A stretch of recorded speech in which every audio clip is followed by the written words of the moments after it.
অনেকে কয় যে রাষ্ট্রনায়ক হিসেবে খালেদা জিয়া আর শেখ হাসিনার একটা তুলনামূলক আলোচনা করা, এইভাবে তুলনা করা খুব মুশকিল। কারণ আপনাকে তো আপেলের সাথে আপেলের তুলনা করতে হবে, তাই না? আপেলের সাথে তো কাঁঠালের তুলনা করা যায় না।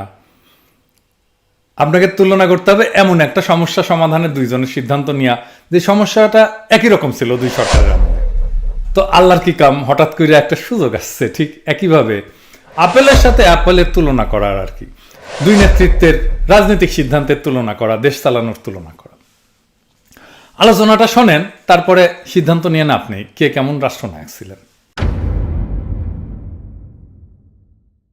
এই যে নতুন বছরটা শুরু হলো না বাংলাদেশে, তো ভারত বাংলাদেশের দ্বিপক্ষীয় সম্পর্কের দুইটা গুরুত্বপূর্ণ সংবাদ দিয়ে কিন্তু শুরু হয়েছে। প্রথম খবরটা প্রকাশিত হয়েছিল একদম 1 জানুয়ারি, হ্যাঁ, বছরের পয়লা উপহার আর কি।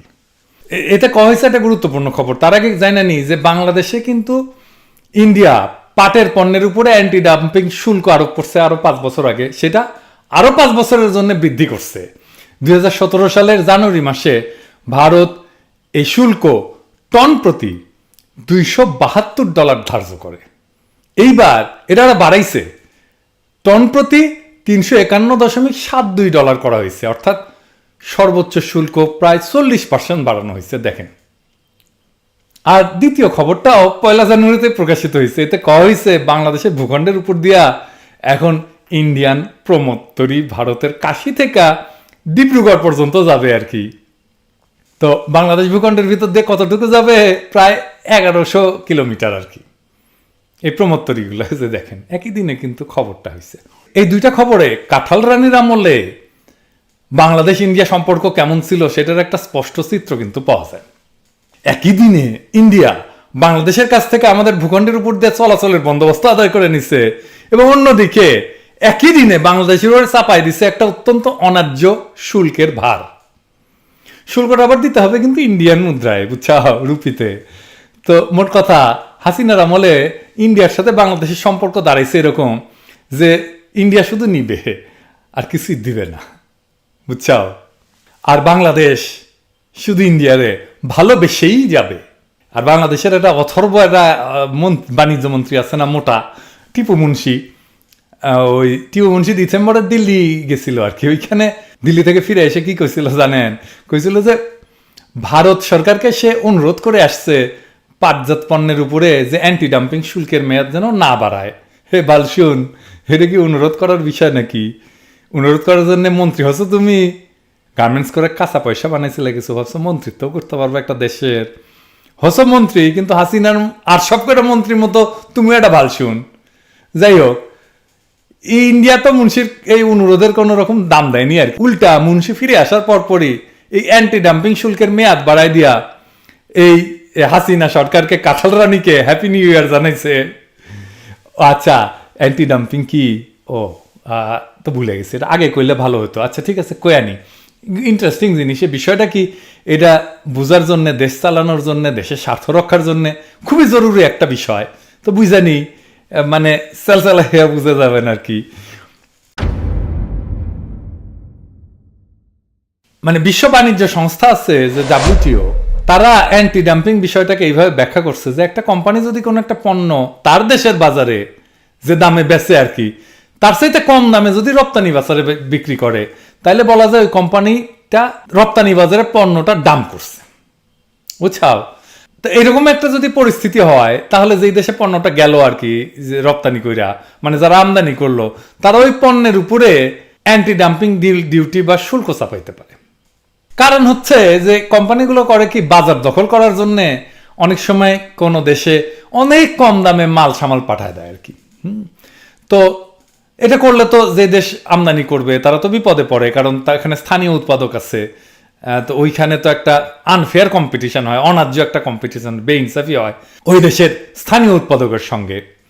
সেই জন্যে অ্যান্টি ডাম্পিং শুল্ক, মানে ডাম্প করেছে, হ্যাঁ, প্রোডাক্ট, তো সেই জন্য এই অ্যান্টি ডাম্পিং একটা শুল্ক দেয়, যেন প্রোডাক্টের দাম বেড়ে যায়।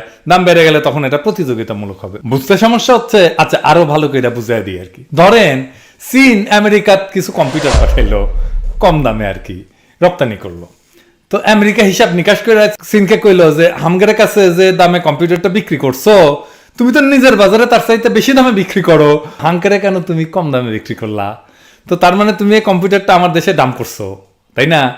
তো এই কারণে তো আমার দেশে যে উৎপাদকরা আছে যারা বানায় কম্পিউটার, তারা তো তোমার সাথে একটা বেইনসাফি প্রতিযোগিতায় লিপ্ত হইলো, তার সাথে তোমার সাথে তো প্রতিযোগিতায় পারবে না, তাই না? তো এই অন্যায্য অবস্থার প্রতিকারের জন্য আমরা তোমার উপরে, কম্পিউটারের উপরে আমরা একটা অ্যান্টি ডাম্পিং শুল্ক বসাচ্ছি, যেন তোমার দাম আমার বাজারে আমার স্থানীয় উৎপাদকের দামের সমান হয়, ফেয়ার কম্পিটিশন করো, বুঝছাও? তো তাইলে ইন্ডিয়া যখন বাংলাদেশে পাটজাত পণ্যের উপরে অ্যান্টি ডাম্পিং শুল্ক চাপায় দেয়, তাইলে ইন্ডিয়া কইতে যাচ্ছে ওইসব পণ্য আমরা বাংলাদেশে যে দামে বিক্রি করি তার চেয়ে কম দামে আমরা ইন্ডিয়াতে রপ্তানি করছি, ফলে ইন্ডিয়ান পণ্য প্রতিযোগিতায় মার খাচ্ছে, তাই না? তাই তো বোঝা যায়। তো সব আইনেরই তো অপপ্রয়োগ আছে, তাই না? তেমন এই আন্তর্জাতিক অ্যান্টি ডাম্পিং আইনের অপপ্রয়োগ করে থাকে অনেক দেশ। শুধাই অ্যান্টি ডাম্পিং শুল্ক বসায় দেয় কোনো দেশ আর এক দেশের পণ্যের উপরে, ঢুকতেই দেবে না। নিজের মার্কেটে আমি আর কাউরে ঢুকপার দেবো না আর কি, বুঝছাও? তো তাইলে এরকম অন্যায্য আচরণের যদি শিকার হয় কোনো দেশ, কার কাছে বিচার দিবে? এখনো ব্যবস্থা আছে? এই জন্য একটা ব্যবস্থা আছে, সেটা হচ্ছে WTO-র কাছে একটা ডিসপিউট সেটেলমেন্টের জন্য বা বিবাদ নিষ্পত্তির জন্য একটা কেস দায়ের করা যায়। তো তাইলে হাসিনা এই ক্ষেত্রে কি করছে? পাটের ক্ষেত্রে তো টিপু মুন্সি যখন ইন্ডিয়ার কাছে বাংলাদেশের পাটের পণ্যের উপরে যে 2017 সালে যে অ্যান্টি ডাম্পিং শুল্ক দিছিল না, সেটা প্রত্যাহারের যখন অনুরোধ জানাইছিল, তার মানে তো ধরে নিতে হবে যে বাংলাদেশ ইন্ডিয়ার এই শুল্কটা চাপানোটা অযৌক্তিক বা বেইনসাফি বলে বিবেচনা করে, ঠিক তো, তাই না? তাছাড়া সে রিকোয়েস্ট করবে কেন? তার মানে ইন্ডিয়াতে যে মূল্যে আমরা এসব পণ্য রপ্তানি করি, বাংলাদেশে তার চাইতে কম দামে আমরা বিক্রি করি না, সোজা হিসাব। বরঞ্চ ইন্ডিয়ায় শুল্ক আরোপ করছে নিজের উৎপাদকদের প্রোটেকশন দেওয়ার জন্য, তাই না? তাহলে হাসিনা সরকারের কি করা উচিত ছিল? WTO-তে একটা কেস করে দেওয়া উচিত ছিল, তাই না? দেখে আসলাম তো আমরা তো আগে দেখে আসলাম, তাই না? তো 2017 সাল থেকে তো 5টা বছর পার হয়ে গেছে। হ্যাঁ, এই দীর্ঘ সময়ে ইন্ডিয়ার যে অন্যায্য শুল্কের কারণে বাংলাদেশের পাটজাত পণ্যের যারা তৈরি করে তারা যে ক্ষতিগ্রস্ত হয়েছে, এইটা কে দেখবে? হাসিনার তো দেখা উচিত। কিভাবে দেখছে? সে তো কেস করে নাই। সে করতেছে কি, ইন্ডিয়ার কাছে অনুরোধ করতেছে, উপরোধ করছে, ভাই এটা ছেড়ে দেন। তো ইন্ডিয়ার পাশে এটা সেটা যারা ক্ষমতা আসছে এবং ইন্ডিয়ার সরাসরি হস্তক্ষেপে যারা ক্ষমতা কুক্ষিগত করে রাখে, সেই রকম একটা দেশবিরোধী সরকারের কাছে আমরা এর চাইতে আর বেশি কিছু আশা করতে পারি কি? এইগুলোর জন্য দরকার জনগণের সত্যিকারের নির্বাচিত একটা গণতান্ত্রিক দেশপ্রেমিক সরকার। তো এক দেশপ্রেমিক সরকার থাকলে এটা বিষয়টাকে কিভাবে ডিল করত, এটা আমরা দেখি। আমরা এরকম একটা প্রবলেমের মধ্যে পড়ছিলাম, একই ধরনের। খালেদা জিয়া ইন্ডিয়ার সাথে কিভাবে তিনি ডিল করছিলেন সেই প্রবলেমটা, সেটা দেখি। তাইলে আমরা দেখবো যে বিকল্প নাই কাঁঠাল রানী আর খালেদা জিয়ার তফাৎটা কি। এখন যারা তরুণ আছেন বা চ্যাংড়া প্যাংড়া আছেন, তারা কিন্তু এটা বোধহয় জানেন না যে খালেদা জিয়ার ওই সময় ইন্ডিয়াতে ওই সময় কিন্তু প্রচুর ব্যাটারি যেত বাংলাদেশের, রুইম আফরোজ পাঠাতো। তো ইন্ডিয়া বাংলাদেশে তৈরি ব্যাটারির উপরে সেই সময় অ্যান্টি ডাম্পিং শুল্ক আরোপ করছিল। তো খালেদা জিয়া কেস করে দিছিল এবং ইন্ডিয়া খালেদা জিয়ার উপরে প্রচুর বিলা হয়েছিল। হ্যাঁ, বিএনপির উপরে যে ইন্ডিয়া বিলা, তার অন্যতম একটা প্রধান কারণ কিন্তু অনেকগুলোর মধ্যে এটা একটা।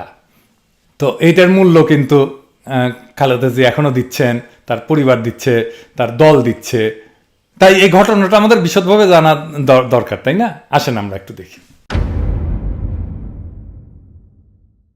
বাংলাদেশ থেকে ইন্ডিয়াতে ওই সময় 98-99 থেকে 2000-2001 সালের মধ্যে যে ব্যাটারি রপ্তানি, এটা প্রায় 2.5 গুণ বৃদ্ধি পেয়ে $1.3 মিলিয়ন উন্নীত হয়।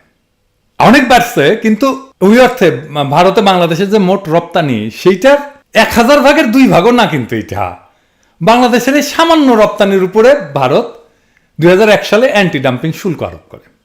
তো 2001 থেকে 2002 সালে বাংলাদেশ থেকে ইন্ডিয়াতে ব্যাটারি রপ্তানি সম্পূর্ণভাবে বন্ধ হয়ে যায়। তো এই সিদ্ধান্ত কে নিয়েছিল? ইন্ডিয়ায় শুল্ক আরোপের সিদ্ধান্ত নেয় ওই দেশের, মানে ইন্ডিয়ার অ্যান্টি ডাম্পিং মহাপরিচালকের দপ্তর, director general of anti dumping, মানে DGADর সুপারিশ অনুসারে। তো DGAD এটা কেন করছিল? কারণ ইন্ডিয়ার 2টা ব্যাটারি কোম্পানি অভিযোগ জমা দিচ্ছিল তো ডিজিএডি একটা অনুসন্ধান চালায়। এই অনুসন্ধানের আলোকে ডিজিএডি এই সিদ্ধান্ত উপনীত হয় যে বাংলাদেশ থেকে ব্যাটারি ইন্ডিয়াতে ডাম্প করা হচ্ছে। এর ফলশ্রুতিতে ভারত বাংলাদেশের ব্যাটারি রপ্তানির উপরে 131% অ্যান্টি ডাম্পিং শুল্ক আরোপ করে। ওই সময় আমি তো কইছি আগে যে বাংলাদেশের প্রধান ব্যাটারি রপ্তানিকারক প্রতিষ্ঠান ছিল রহিম আফরোজ। তারা ভারতের এই সিদ্ধান্তকে অযৌক্তিক মনে করে পরবর্তীতে ভারতের হাইকোর্টে অ্যান্টি ডাম্পিং শুল্ক আরোপের বিরুদ্ধে যুক্তি প্রমাণ দিয়ে আপিল করে। কিন্তু তাদের আপিল এই দুই জায়গাতে প্রত্যাখ্যান করা হয়। হ্যাঁ, করাই হবে, তো তারা তো নিজেরটা বেশি বোঝে, ভালো বোঝে। তো এর মধ্যে 2001 সালের অক্টোবরে বিএনপি সংসদ নির্বাচনে বিপুল সংখ্যাগরিষ্ঠতা নিয়ে জয়লাভ করে বেগম খালেদা জিয়ার নেতৃত্বে সরকার গঠন করে। নতুন সরকার ক্ষমতা গ্রহণের সাথে সাথে এই বিষয়টা ইন্ডিয়ার কাছে উত্থাপন করা হয়, কিন্তু ইন্ডিয়া এটা কানে নেয় না। ভারতের বাণিজ্য মন্ত্রী অ্যান্টি ডাম্পিং শুল্ক প্রত্যাহার করতে অস্বীকৃতি জানায়। তখন বেগম জিয়া সামনে দুইটা পথ খোলা ছিল। একটা হচ্ছে ভারতের অ্যান্টি ডাম্পিং শুল্ক মেনে নিয়ে চুপ করে থাকা, আর 2 নম্বর পথ হচ্ছে বিষয়টা নিয়ে WTO ডিসপিউট সেটেলমেন্ট প্রক্রিয়ায় একটা কেস করে দেওয়া। প্রথম পথটা মানে ইন্ডিয়ার এই অন্যায্য পদক্ষেপ মেনে নেওয়াটা ছিল খুব সহজ। এতে ইন্ডিয়া খুশি থাকতো, তাই না? বেগম জিয়ার উপরে বিলা হইতো না, বিএনপির উপরে বিলা হইতো না। কিন্তু বেগম জিয়া কি করছিলেন? খালেদা জিয়া সহজ পথটা গ্রহণ না করে WTO তে কেস করে দেয় সরকারিভাবে। WTO তে যাওয়ার পথটা কিন্তু সহজ ছিল যে তা কিন্তু না। প্রথমত এতে ইন্ডিয়া অসন্তুষ্ট হয়েছে, সম্ভাবনা ছিল এবং আসলেই হয়েছে। তাছাড়া আমাদের ইন্টারনাল যে এক্সপার্টাইজ এই সমস্ত কেস ডিল করা, সেটা ওইরকম ছিল না। কিন্তু খালেদা জিয়া বাংলাদেশের বাণিজ্য স্বার্থকে বিবেচনা করে এই কূটনৈতিক ঝুঁকি নেওয়ার সিদ্ধান্তটা গ্রহণ করেন। তারপর আগেই তো বলছি যে এই যে ডিসপিউট সেটেলমেন্টের যে বিবাদ মীমাংসা প্রক্রিয়া ডিল করার জন্য যে জনদক্ষতা দরকার, সেইটা প্রাতিষ্ঠানিক সক্ষমতা বা জনদক্ষতা সেই সময় বাংলাদেশের ছিল না। আমাদের সৌভাগ্য যে ওই সময় জেনেভায় অ্যাডভাইজার সেন্টার অন WTO ল, তারা আমাদের সহযোগিতা করতে রাজি হয়। তো এই কেসটা করার জন্য তাদের একটা আইনি ফি ছিল সেই সময় $1,50,000, মানে $1.5 লাখ আর কি।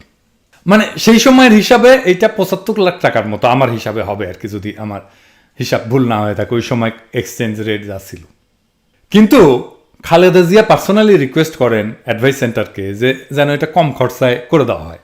আজকে তো হাসিনা খালেদা জিয়ার নামে বদনাম করে যে উনি এতিমের টাকা মাইরা দিচ্ছেন, হ্যাঁ, কিন্তু খালেদা জিয়া পাবলিক মানি খুব সাবধানে খরচা করতেন। এইটা ওনার সাথে যারা কাজ করছেন আমি এরকম একাধিক মানুষের কাছে শুনছি আর কি। কোথাও কিছু খরচা বাঁচানোর সুযোগ পাইলে তিনি সেটা সদ্ব্যবহার করতেন। যাই হোক, এটা আপনারা করতে পারবেন, যে কেউ এটা চেক করতে পারবেন যে ওই অ্যাডভাইস সেন্টার কত নেয় মামলায়, বাংলাদেশ কত টাকা দিচ্ছে, তাই না? তো রেকর্ড আছে। শেষ পর্যন্ত অ্যাডভাইস সেন্টার খালেদা জিয়ার রিকোয়েস্টটা নেয় এবং মাত্র $15,000 কেসটা করতে রাজি হয়। মানে সেই সময় $15,000 মানে ওই সময়ের আর কি 7.5 লাখ টাকা আর কি। তো যাই হোক, মানে 10 ভাগের 1 ভাগে কিছুই না। তো বাংলাদেশ তখন ইন্ডিয়ার অ্যান্টি ডাম্পিং সিদ্ধান্তের বিরুদ্ধে 5টা যুক্তি WTO এর কাছে পেশ করছিল। অল্প কথায় কই আর কি। 1 নাম্বার হচ্ছে যে ভারত শুল্ক আরোপের আগে যে অনুসন্ধান চালাইছিল সেটা ছিল ত্রুটিপূর্ণ। 2, ভারতে বাংলাদেশের ব্যাটারির রপ্তানির মূল্য এবং বাংলাদেশের বাজারে মূল্যের যে তফাৎ বা মার্জিন, এটা সঠিকভাবে নির্ধারণ করা হয়নি। 3, ভারত তার প্রতিষ্ঠানগুলোর উপর যে ক্ষতি হয়েছে বলে দাবি করছে সেটা প্রমাণিত না। 4, বাংলাদেশের প্রতিষ্ঠানগুলো যে তথ্য দিছে ভারতের সিদ্ধান্ত গ্রহণের জন্য, সেগুলো যথাযথভাবে আমলে নেওয়া হয়নি। এবং 5 নাম্বার, ভারত সব পক্ষকে এবং জনসাধারণকে সকল প্রাসঙ্গিক তথ্য দিতে ব্যর্থ হয়েছে। এইসব কারণের পরিপ্রেক্ষিতে বাংলাদেশ যুক্তি প্রদর্শন করে যে ইন্ডিয়া WTO এর অ্যান্টি ডাম্পিং চুক্তির বেশ কয়েকটি ধারার খেলাপ করছে এবং অপব্যবহার করছে। এই যে দেখেন, তো এই কেসে ইউরোপিয়ান ইউনিয়ন ছিল কেসের থার্ড পার্টি। তারা WTO এর যে প্রক্রিয়া সিস্টেম সে অনুযায়ী ইন্ডিয়াকে ডাকে, কনসালটেশনে ডাকে। হ্যাঁ, এই যে দেখেন, তারপরে কি হয়? ইন্ডিয়া জানতো বাংলাদেশের এই যুক্তিগুলো সঠিক, অকাট্য, এবং এই প্রক্রিয়ায় যদি তারা যায় তাহলে এটা একটা দীর্ঘমেয়াদী আইনি যুদ্ধে পরিণত হবে এবং শেষ পর্যন্ত ইন্ডিয়া হারবে, এটাতে জেতার কোনো সম্ভাবনা ছিল না। আন্তর্জাতিকভাবে হেয় হবে ইন্ডিয়া। তো তখন ইন্ডিয়া গুটি সুটি মেরে আসা কি করে জানেন? তারা তখন বাংলাদেশকে জানায় যে তারা অ্যান্টি ডাম্পিং শুল্ক তুলে নিতে রাজি আছে। কি মজা! তো সে কারণে তারা বাংলাদেশকে বলে যে ডাব্লিউটিও এর যে প্রক্রিয়াটা শুরু করছো না ওইটা বন্ধ করো। তো এটা কিন্তু ছিল চালাকি। হ্যাঁ, এটা কিন্তু এরকম চালাকি করে, মানে বাংলাদেশ যদি ডাব্লিউটিও এর প্রক্রিয়া বন্ধ করতো তাহলে ইন্ডিয়ার জিন্দিগিতে আর শুল্ক তুলতো না। হ্যাঁ, ওই যে দামাল সিনেমার পরিচালক আছে না, ওই যে রায়হান রাফি, আমার ফোন কইরা কইছিল যে আমি ওই যে আমার সিনেমায় যে রাজাকারের কণ্ঠে নারায় তকবির দিচ্ছি ওইটা কিন্তু বদলাই দেবো, আপনি একটু আপনার স্ট্যাটাসটা ডিলিট করে দেন। একদম ইন্ডিয়ান স্টাইল আর কি, আমি ডিলিট করে দিছি এবং তারপরে শেয়ার বদলায় নাই। খুব চমৎকার হিসাব আর কি, বুঝছাও। তো তার উত্তরে খালেদা জিয়া ইন্ডিয়াকে জানাইছিল কি জানেন, আমার ওইটা ফলো করা উচিত ছিল। উনি বলছিলেন যে ইন্ডিয়া যদি সরকারিভাবে অ্যান্টি ডাম্পিং শুল্ক তুলে নেওয়ার ঘোষণা দেয় তবেই কেবল বাংলাদেশ ডাব্লিউটিওর আইনি প্রক্রিয়া সমাপ্তি টানবে এবং ইন্ডিয়াকে বাংলাদেশের অবস্থান মাইনে নিতে বাধ্য হইতে হয়। 2005 সালের 4 জানুয়ারি ভারত কাস্টম নোটিফিকেশন 1/2005 জারি করে এই অ্যান্টি ডাম্পিং শুল্ক চূড়ান্তভাবে বাতিল করে। এরপরে বাংলাদেশ এবং ভারত উভয় পক্ষই ডাব্লিউটিওকে জানায় যে তারা একটা সমাধানে উপনীত হয়েছে, তারা নেগোসিয়েট করে ফেলছে। এর ফলশ্রুতিতে 2006 সালের 20 ফেব্রুয়ারি ডাব্লিউটিওর এই আইনি প্রক্রিয়া টার্মিনেট করা হয়। বাংলাদেশের অর্থনৈতিক এবং বাণিজ্যিক স্বার্থ অক্ষুণ্ণ রাখতে বেগম জিয়ার সরকার আন্তর্জাতিকভাবে যে পদক্ষেপটা নিছিলেন তার জন্য প্রয়োজন ছিল কি? প্রয়োজন ছিল সাহস, অসীম সাহস, প্রচণ্ড দৃঢ়তা এবং অকৃত্রিম দেশপ্রেম। এই কঠিন পরীক্ষায় তারা অত্যন্ত কৃতিত্বের সাথে, সাফল্যের সাথে মাথা উঁচু করে উত্তীর্ণ হয়েছিলেন এবং আমাদের কূটনৈতিক এবং অর্থনৈতিক ইতিহাসে এই অর্জন সবসময় স্বর্ণাক্ষরে লেখা থাকবে। আর অন্যদিকে কি করছে দেখেন হাসিনা, 5 বছরের বেশি সময় ধরে ইন্ডিয়া বাংলাদেশের পাটজাত পণ্যের উপরে অন্যায়ভাবে অ্যান্টি ডাম্পিং শুল্ক দিয়ে রাখছে এবং তার মেয়াদ এই মাসে বাড়াইছে আরো 5 বছর। ইন্ডিয়ার পাচাটা গোলাম এ নতজানু কাঁঠাল রানী হাসিনা ভারত সরকারকে মৃদু অনুরোধ করা ছাড়া আর কোনো কিছুই করে নাই, ওর নাকি বিকল্প নাই। তো আজ যখন ইন্ডিয়ার প্রমোত্তরীগুলা বাংলাদেশের বুকের উপর দিয়া এদেশের 1100 কিলোমিটার দীর্ঘ নদীপথ ব্যয় চলবে আর আমাদের দরিদ্র পাট চাষী ভাইরা আর পাটকলের শ্রমিকেরা অসহায় দৃষ্টিতে তাকায় তাকায় দেখবেন, আফসোস করবেন এবং আক্ষেপ করবেন এবং হাহাকার করবেন, এইটার জবাব কি হাসিনা দেবে? তাই আইসকা আমাদের কৃষক আর শ্রমিকদের জানা দরকার ওই প্রমোত্তরীর আনন্দে লুকায় আছে তাদেরই বঞ্চনার শব্দ। পাট চাষ কইরা যে পাপ করছিল তারা, সেই বঞ্চনার তেলেই এই লঞ্চগুলা প্রমোত্তরীগুলো চলে। তাদেরই ভাগ্য, তাদেরই শ্রম যা হাসিনা সরকার শুধু ক্ষমতা থাকার বাসনায় ভারতকে উপঢৌকন দিছে। কারণ আপনি, আমি, বাংলাদেশের কৃষক, বাংলাদেশের শ্রমিক, বাংলাদেশের জনগণ তো হাসিনার কাছে কিছু না। আমরা তো তাদের প্রজা, আমরা তার টাকা কামানোর মেশিন। আমরা পরিশ্রম করব আর হাসিনা সেটা খাবে, বিলাবে আর পালানোর সময় বাইন্দা নিয়ে যাবে। বেগম জিয়া আর ফ্যাসিস্ট কাঁঠাল রানীর মধ্যে কি তফাৎ জানতে চাইছিলেন না অনেকে?